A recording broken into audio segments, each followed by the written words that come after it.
Hey, what is up, everybody? This is Stevie Breach coming to you here today. Happy Cinco de Mayo to everybody out there who is going to be celebrating. I got some beans on the grill as of right now. I'm going to be making up some tacos, honestly, in just a little bit. We got some carnitas pork. We got some shredded chicken.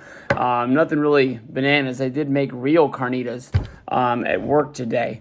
But really good stuff. But coming up this Sunday, we've got WWE Money in the Bank's pay-per-view. I can honestly tell you that I am looking forward to the men's Money in the Bank ladder match.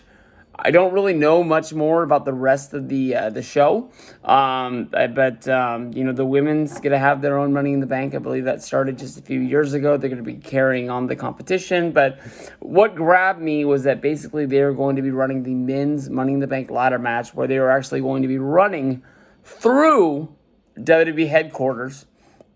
In order to get to the rooftop where the ring actually will be for the pay-per-view, where the briefcase will be hung above the ring. With WWE headquarters going to be closing soon, opening up new headquarters, a brand new office for them.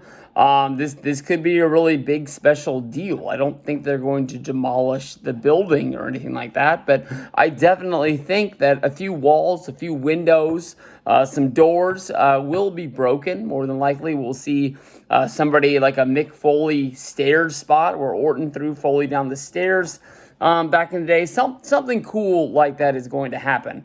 Made a video about this about a week ago, looking at the names that have been added to the card, and I honestly thought with Rey Mysterio, Daniel Bryan, King Corbin, and at the time Apollo Crews, I was really pumped about having Crews in the match. But my expectations about what I thought this match was going to be and what I thought it was going to be after seeing those names into it said, I don't know if this is really going to be in it. A quote that I said in that video is that I wanted some more beef put into this match to really build it up. And in the last week, they added Otis from SmackDown. They added AJ Styles, sort of giving it more of a little bit of a main event feel. You put Otis in there, even though he is a tag team guy, you got your beef. I mean, that is your big man that is going to be throwing people around.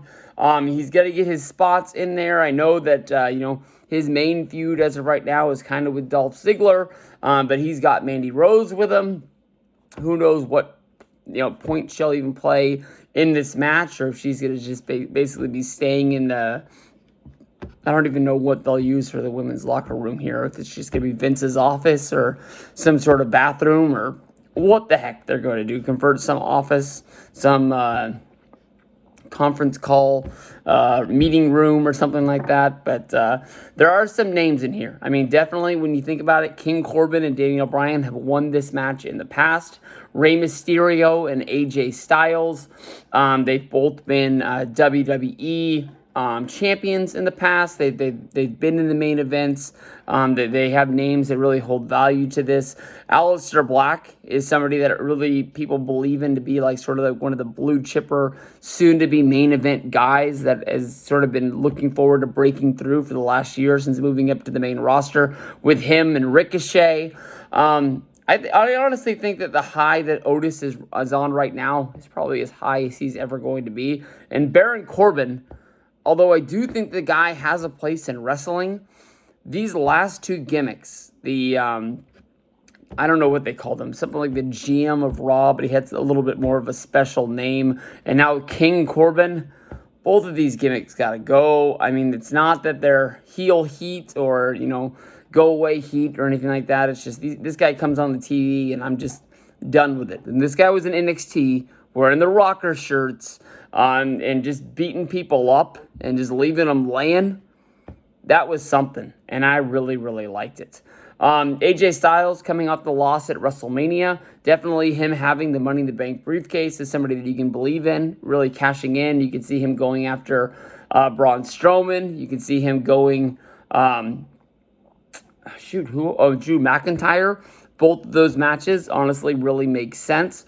Rey Mysterio, main event guy. They've been running with that storyline that sort of got dropped where, is this the end of Rey Mysterio? Is he going to retire? His son's really not hanging around anymore. There was a little bit of peace and time, and people thought that his son was on week-to-week television, basically because we thought that he was going to turn on Rey Mysterio, and we were going to have Rey versus his son. Rey would retire. Dominic would sort of beat him, take the heat, and, become the new David Flair of WWE. Daniel Bryan, somebody that always we're hoping for, can go after the championship. He doesn't need a Money in the Bank ladder match. He doesn't need the briefcase. He's a guy that honestly could just challenge a guy on a SmackDown, much like he did when he beat AJ Styles right before Survivor Series. Anytime he gets a shot to go after the belt, he can just basically say, I'm going to beat you, and there's a good chance he's going to do it. King Corbin, he won the briefcase before a match against John Cena. He tried to cash in against Jinder Mahal, where Cena ended up costing him the match. And then Corbin lost the match at SummerSlam. So this man won the Money in the Bank briefcase, lost the briefcase, and then lost the match and everything that he had with him in a matter of like a week. Nothing really going on with this guy. Otis, like I said, nothing really here. But when I look at this match, I honestly think Aleister Black, the future of the WWE, he is a guy that is believable. He is somebody that honestly can take the briefcase. He can hold it for a little while, sort of like get people like, I wonder when he's going to cash it in. It's kind of like when Daniel Bryan had it. Daniel Bryan didn't want to jump somebody from behind, didn't want to pick up like a deer carcass off the side of the freeway that had been hit by a car. He wanted to go to WrestleMania. He wanted to main event WrestleMania and win the championship that way. That's the admirable way that, he held the briefcase. He said no matter what, and then when it was presented to him, he ran down, cashed in at TLC, won that championship, and we all thought, well, he'll lose at the Rumble. He'll lose it to Chamber. Well, there's no way he's going to hold it all the way to WrestleMania. Wow, he held it to Mania. This guy might be a real... Oh, he just lost in 8 seconds. All right, never mind. But that kind of was what built Daniel Bryan on the push between 28 and 30 that made him the superstar that we all care about today. Aleister Black could honestly be somebody who's basically with the briefcase, who the champion comes calling to.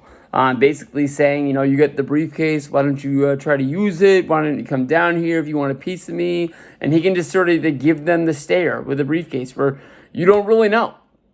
Is he going to go down there? Is he not going to go down there? Is he walking away? Is he going to run to the ring? And then I think he's a guy that, when presented, he could be a lot like CM Punk's first run, where he cashes in, becomes the champion. And it's up to WWE how they want to use him. When Punk became the champion, they still used him like he was an Intercontinental Champion, even though he was holding the belt. He was like in the 4th, 5th most important match on any pay-per-view. He never was in the main event, even of his own show, WWE's Monday Night Raw. If they want the belt to mean something, they'll do it with him. And Aleister Black is somebody that I think that when Triple H signed him and brought him to NXT to use on the WWE's main roster someday, thought that he was going to be a bigger star than he is right now. We'll have to see what goes down with this, but my pick for Sunday is Aleister Black to win that briefcase.